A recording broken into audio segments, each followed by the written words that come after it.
¿Cómo ves ese momento del debate en torno a la comunicación en la Argentina? Yo creo que son esos temas que uno recién los va poniéndolo en su magnitud cuando está frente a eso, ¿no? ¿En qué sentido? Por ejemplo, cuando uno habla de 125, ¿qué estaba en discusión en la Argentina? Si el excedente de la producción agropecuaria iba a recaer ferozmente sobre los precios internos y por lo tanto afectar a la mayoría del pueblo, ¿sí o no? Y uno ya estaba señalando una dirección. Entonces, lo demás fue natural a ese camino que uno había querido hacer. Con el tema de los medios pasa exactamente lo mismo. Cuando uno había definido desde el principio que iba a querer gobernar por la democracia, es decir, como siempre dice la presidenta, que el que toma las decisiones esté sentado en el despacho de los que los argentinos votaron para que tome las decisiones, era evidente que había todo en el mundo moderno un gran espacio en el cual gran parte de las decisiones las tomaban otros, esos sectores de poder que de alguna manera en la Argentina estaban caracterizados por este personaje, Héctor Mañeto, que había llegado a decirlo varias veces, ¿no? Yo con 2, 3 tapas tiro a cualquier presidente, y diciendo también que su cargo, sintiendo que su cargo era más importante que un presidente. Y lo sentía porque de hecho lo era. Y era una discusión que en la Argentina estaba postergada desde hace muchísimo tiempo. Nadie se había atrevido a darla. Los pocos que lo habían hecho habían tenido que abandonar la política. Ustedes tienen que saber que cuando se decidió que Cristina sea candidata a presidenta, entre otros me vio a ver un importante empresario de la industria automotriz, y también me vio el señor Mañeto, diciendo que Cristina no podía ser presidenta. Que era mujer, que no iba a sintetizar, es decir, cosa que obviamente tuvo su clara respuesta, ¿no? Es decir, que no eran ellos. Ellos quieren determinar quién va de candidato en las elecciones, quién es presidente, si pueden, y después quieren decidir ellos, no lo que votó la gente para que se pueda decidir.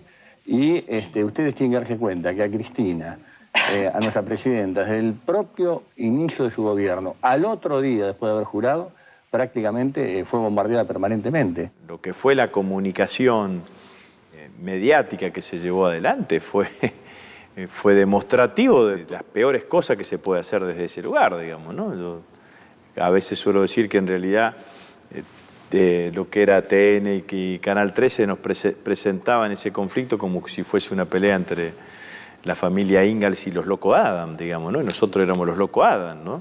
Y hay que tener poder de comunicación para creer que Violcati podía ser Laura Ingalls, digamos, ¿no? Entonces, pero eso sucedió en la Argentina, digamos, la distorsión, el conflicto entre el gobierno y el campo, el reclamo que se junten el gobierno y el campo como si fuesen dos entidades iguales.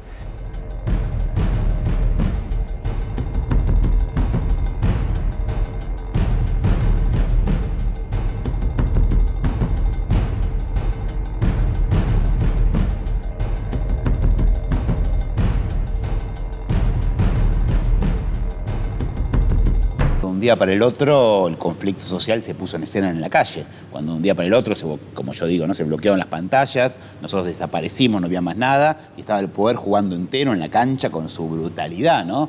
Transformando lo que se decía. Todavía uno, cuando mira imágenes de esa época, le cuesta creerlas, pero si se acuerdan todos, ya no se escuchaba más a Cristina hablando. Era la imagen de Cristina y alguien diciendo que ella decía. Ya hasta se le borró la voz de ella. La famosa pantalla... La pantalla partida. Esas imágenes, o los productores rurales tirando la leche, o atribuyéndose el derecho de frenar los camiones, a vos pasás, vos no pasás, dirigiendo el país. El poder descarnado de las corporaciones como que volvían a querer ocupar su lugar en la Argentina. Las mismas organizaciones que hoy se jactan de poder llevar adelante el desabastecimiento del pueblo, llamaron también a un lockout patronal allá por febrero del 76. Un mes después, el golpe más terrible, la tragedia más terrible que hemos tenido los argentinos. Cuando Néstor Kirchner, ya siendo presidenta Cristina Fernández de Kirchner, percibe que van por el poder real o por el poder formal también. Digamos, cuando se da cuenta que todo lo que había hecho hasta ese momento es como que le habían dado un pequeño recreo, porque hasta necesitaban que alguien reconstruyera el poder político, Yo creo que cuando él reconstruye el poder político, las corporaciones le dicen, y fundamentalmente los medios, bueno, hasta acá llegaste. Esta vez no han venido acompañados de tanques. Esta vez han sido acompañados por algunos generales multimediáticos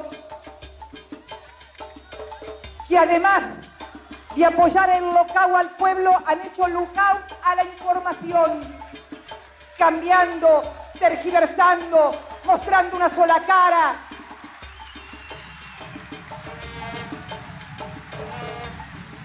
Ahora volvemos a gobernar nosotros, ya no te necesitamos más.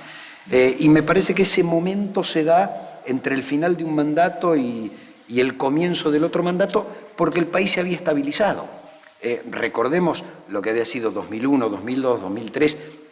Esto era ingobernable. Necesitaban que alguien reconstruyera el poder político. Entonces se empezó a notar el conflicto. Y ahí se toma, creo que, una gran decisión y es, bueno, lo que tiene que hacer el Estado es regular democráticamente esto, que es la ley de medios.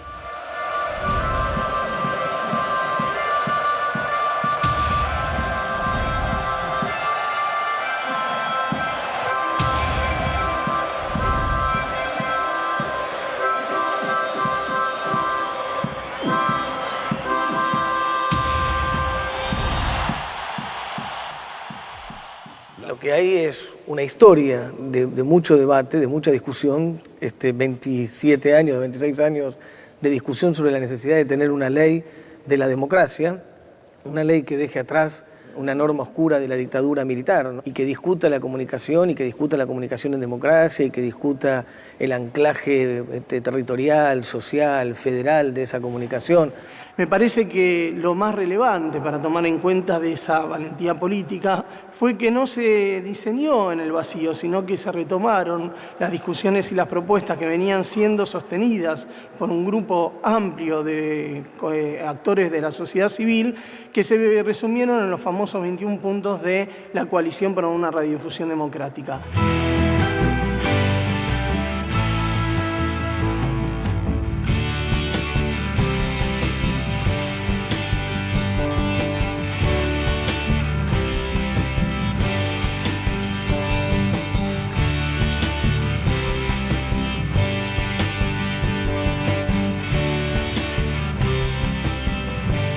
¿Te imaginabas que lo que estabas casi listo para discutir era si un gobierno, en este caso el gobierno de Néstor Kirchner, después del gobierno de Cristina, iban a volver a introducir esta discusión sobre si se trata de ir corporación por corporación o todos al mismo tiempo, sí, la disputa? El privilegio del tipo de enfrentamiento que prefiere el kirchnerismo, que me parece que con los medios de comunicación. Porque ahí hay como un descubrimiento así muy súbito que no tenía el kirchnerismo en la provincia y tampoco tenían muchos políticos en el país, aunque Perón la llegó a intuir bastante también, con su famosa frase: caímos cuando teníamos todos los diarios a favor y llegamos cuando no había ninguno a favor. Creo que esto que hemos logrado ha sido más que la sanción de una ley, ha sido dar una profunda batalla cultural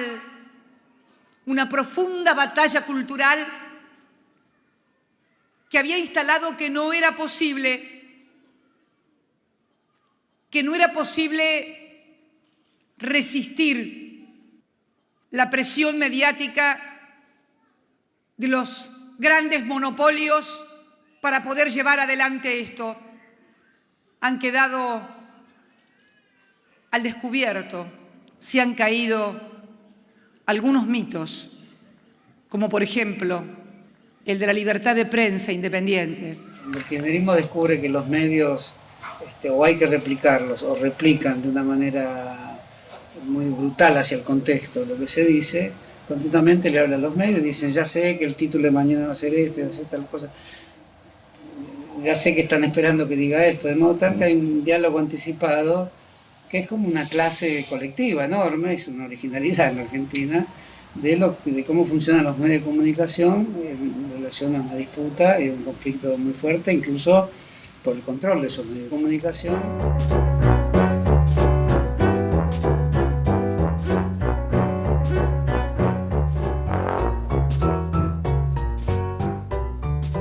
Cuando un accionista de Clarín está posicionado en esos bonos y dice, no, necesito la inflación de las consultoras porque con eso gano el doble de plata, y esto lo tenés, y opera en el mercado como opera. ¿Y cómo opera? Y opera a través de sus medios masivos de comunicación. Porque nosotros venimos a caer en cuento que durante muchos años nos hizo la agenda. Y muchos dirigentes que surgieron y que uno decía, qué fenómeno popular interesante, nos dimos cuenta que eran producto de esa agenda. Entonces a la mañana estaba en el diario, a media mañana en la radio, al mediodía en el noticiero y a la tarde terminamos en los programas de opinión. Todo en el mismo ciclo. Claro, hasta que no le dijiste piedra libre, vos no te dabas cuenta que esto era así.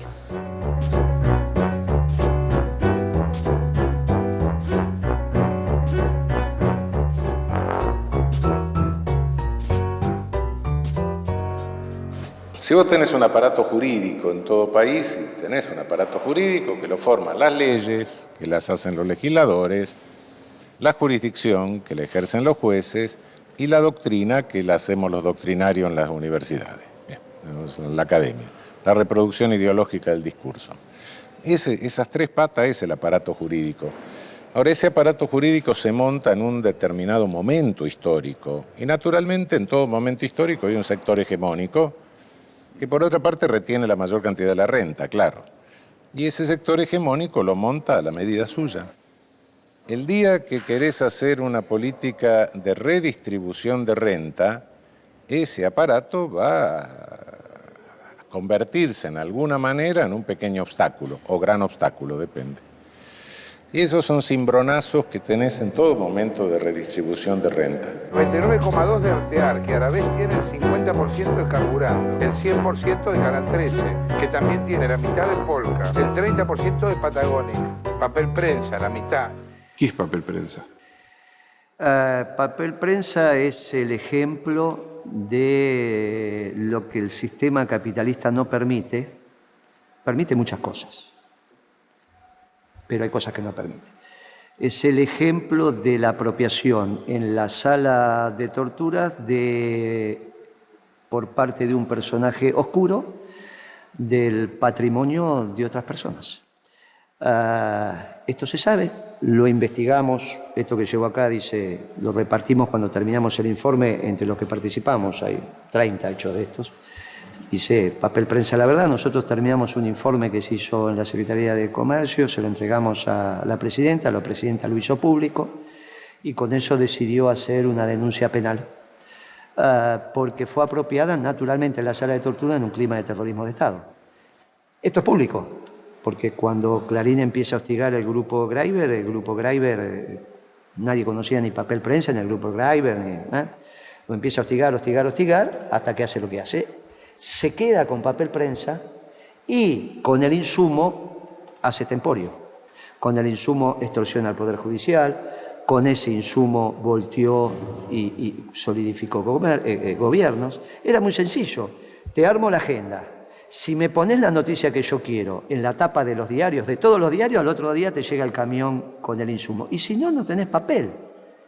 Es muy sencillo. Pero todo eso lo hizo en un marco de terrorismo de Estado y las firmas las consiguieron como las consiguieron. El presidente de la Nación, junto a autoridades de la empresa, procede a cortar la cinta con los colores nacionales.